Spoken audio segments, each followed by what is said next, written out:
নমস্কার, দেখছেন নটার খবর, সঙ্গে রয়েছে গৌরব। আর প্রথমেই আপডেট দিয়ে রাখি আপনাদের, মহেশতলা কাণ্ড, নিখোঁজ নাবালককে খুঁজতে এবার ময়দানে সিআইডির কাছে এবার দ্বারস্থ জেলা পুলিশ। সেই নাবালকের হদিশ পেতে রাজ্যের গোয়েন্দা বিভাগ সিআইডির সাহায্য নিচ্ছে। ডায়মন্ড হারবার জেলা পুলিশ তাদের তরফেই যোগাযোগ করা হয়েছে সিআইডি গোয়েন্দাদের সঙ্গে।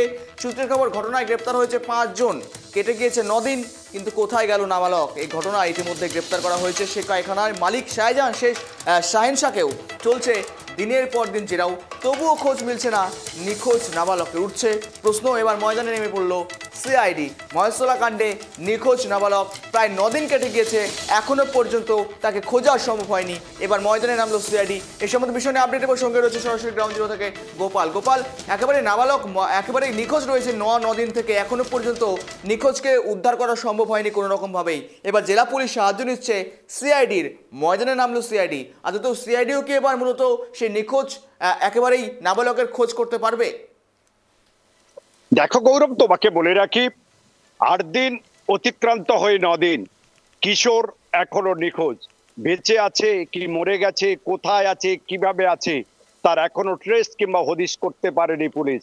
শেষ পর্যন্ত কিনেও সিআইডির কাছে তাদেরকে তদন্ত ভার তুলে দেওয়া হয়েছে। শুধু সিআইডি নয়, পাশাপাশি তদন্ত করবে রেলের জিআরপি যারা রয়েছে তারা। এই মর্মান্তিক ঘটনার জেরে 5 জন গ্রেপ্তার হয়েছে, আমরা সবাই জানি। ইতিমধ্যে শাহজাহান সহ যারা বোম্বাই 3 জন গ্রেপ্তার হয়েছিল তাদেরকে আনা হয়েছে এখানে, তাদেরও জিজ্ঞাসাবাদ হয়েছে। আজ তাদের আলিপুর আদালতে তোলা হচ্ছে। তবে আলিপুর আদালত থেকে যেটুকু পুলিশ সূত্রে খবর জানা যাচ্ছে, শাহজাহান, ফিরোজ সহ এবং ওই কারখানার মালিক 3 জনকে রিমান্ডে নেওয়া হবে, এটা পুলিশ সূত্রে খবর। কিন্তু আশ্চর্যের বিষয় দেখো, যেখানে প্রশাসনের মতো লোক বিভিন্ন জায়গা বিভিন্ন দেশে চলে যায়, তাদের মতো মানুষকে ট্রেস করতে পারে কোথায় আছে কিভাবে আছে, এমন কি ঘটনা ঘটলো? 14 বছরের নাবালক এখনো পর্যন্ত তার কোনো হদিশ পাওয়া গেল না।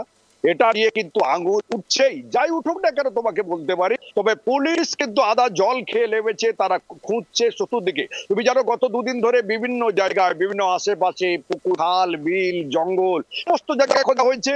গতকাল কিন্তু বিভিন্ন হাওড়া স্টেশন থেকে আরম্ভ করে পাশাপাশি বজবজ স্টেশন, অন্যান্য যে স্টেশন রয়েছে, বিশেষ করে কলকাতার স্টেশন অর্থাৎ চাঁদনি চিতপুর যে স্টেশন রয়েছে, স্টেশনে কিন্তু বিশেষ ফুটেজ সংগ্রহ করা হয়েছে, সিসিটিভির ফুটেজ দেখা হয়েছে। তা সত্ত্বেও এখনো পর্যন্ত ওই নাবালক কোথায় গেছে কোনো যারা জানি। শাহজাহানকে যেটুকু জিজ্ঞাসা করে পাওয়া গেছিল, সে বারবার পুলিশকে বিভ্রান্ত করার চেষ্টা করেছে।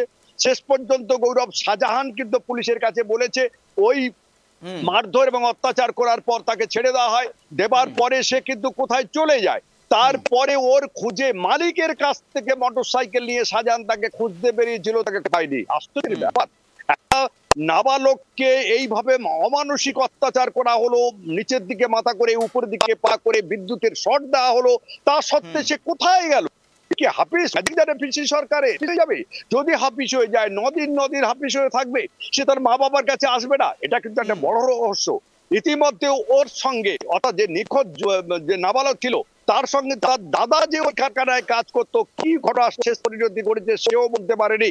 তাকে কিন্তু ইতিমধ্যে হোমে রাখা হয়েছে, এখনো পর্যন্ত তার মা বাবার কাছে দেওয়া হয়নি, পুলিশের হেফাজতে রাখা হয়নি, তাকে হোমে রেখে নজরদারি চালানো হচ্ছে এবং তার সঙ্গে কথা বলার চেষ্টা করা হচ্ছে। সেও কোনো কথায় কোনো হদিশ দিতে পারছে না তার ভাইয়ের।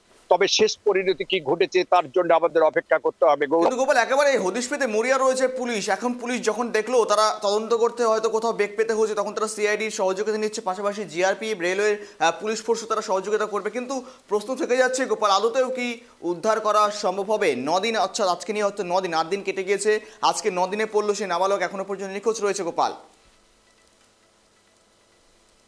দেখো, পুলিশের কাছে কোনো অসম্ভব বলে কোনো কথা হয় না। বহু জিনিস দেখা গেছে, মাটির তলা থেকেও উঠেছে 1 মাস 2 মাস পরেও এমন ঘটনা ঘটেছে। পুলিশ সেটা করেছে, অসাধ্য সাধন করেছে।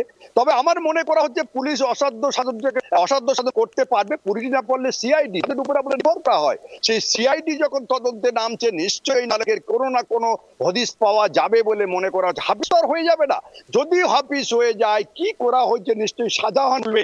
তবে শাহজাহান কিন্তু অল্প বয়সী ছেলে হলেও ওর যে কঠোর ভাবে তার তৈরি মানসিকতা, যে কঠোর, কেবলমাত্র ওই যে জিন্স ওয়াশের কাজকে মনে করছে না। কারণ পর দেখো, পুলিশকে সেখানেও বিব্রত করার চেষ্টা করেছে।